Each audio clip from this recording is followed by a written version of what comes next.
No mamen, me estoy asando. Amada por muchos, odiada y criticada por otros. ¿Te atreverías a vivir en esta casa que es un auténtico pedazo de la historia de la arquitectura?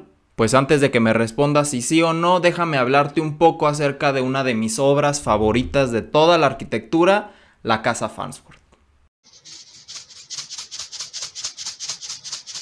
Tal vez algunos lo sepan, algunos otros no, pero esta casa, a pesar de que pueda llegar a parecer un poco sencilla, un poco intrascendente, esto debido a que pues ya en la actualidad estamos un poquito acostumbrados a este tipo de obras de arquitectura que se parezcan a esta casa, vaya, pues marcó un antes y un después muy importante en la historia de la arquitectura.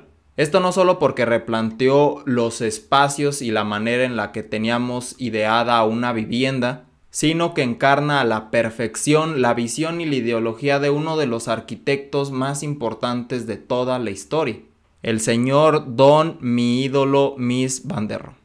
Mies van der Rohe, un hombre con mucho peso en la arquitectura, nació en 1886 en Alemania y fue uno de los pioneros del movimiento moderno.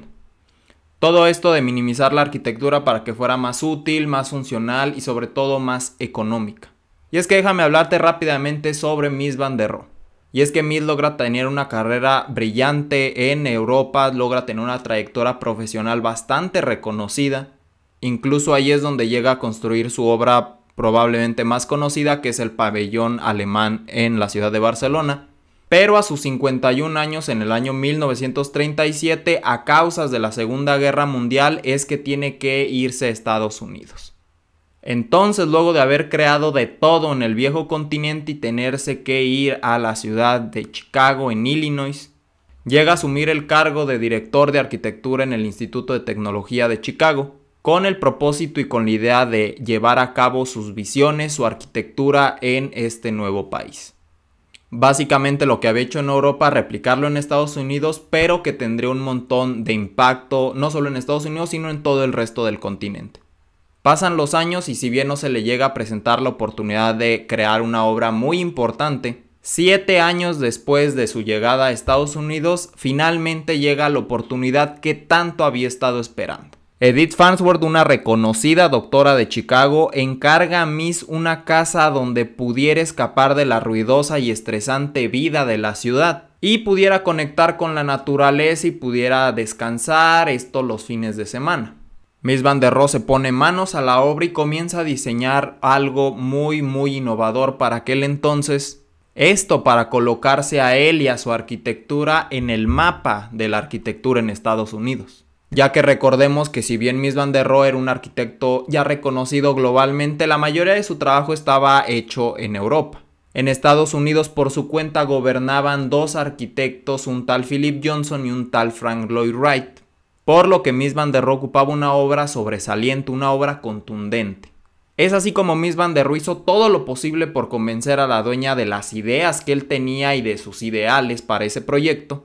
Y por lo mismo es que la obra se demoró muchos años en construirse y en llevarse a cabo, por la gran cantidad de diferencias que existían entre él y entre la clienta, en cuanto al diseño, en cuanto a los materiales que se iban a utilizar y sobre todo en el costo.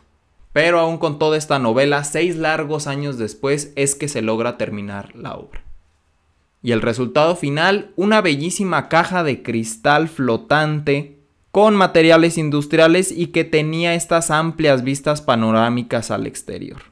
Eso sí, una composición de volúmenes perfecta y colores que contrastaban con el contexto natural del sitio.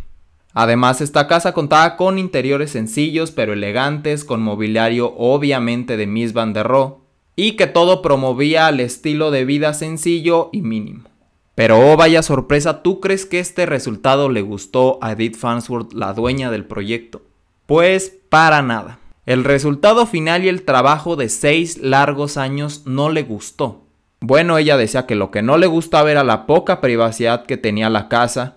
No le gustó que al tener espacios tan simples y que carecía de espacios de almacenamiento hacía la casa poco funcional realmente ante las actividades y necesidades básicas y cotidianas de una familia.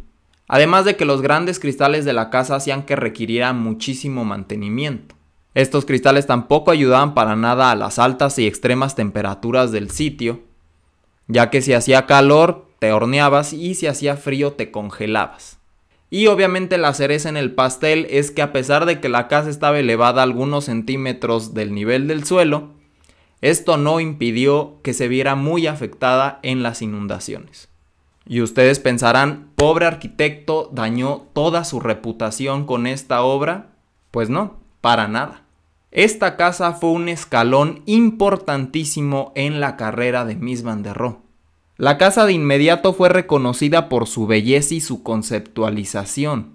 Y esto le abrió muchísimas puertas a Mies van der Rohe, que era lo que al final de cuentas él quería, ya que posterior a esta obra construyó obras muy importantes como el Crow Hall ahí mismo en la ciudad de Chicago y el edificio Seagram en la ciudad de Nueva York, obras muy importantes y muy icónicas del movimiento moderno en Estados Unidos.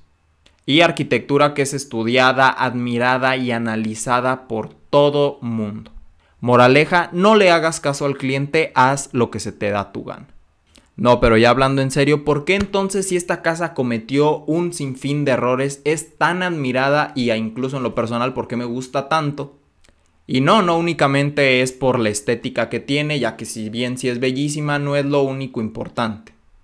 La realidad es que esta simplicidad de vivienda con este espacio abierto a pequeña escala, que da la oportunidad de modificarse, de adaptarse, y el tipo de materiales para aquel entonces que implementó, ayudó a muchas ideas de edificios departamentales, casas en serie, todos estos departamentos de estilo industrial incluso.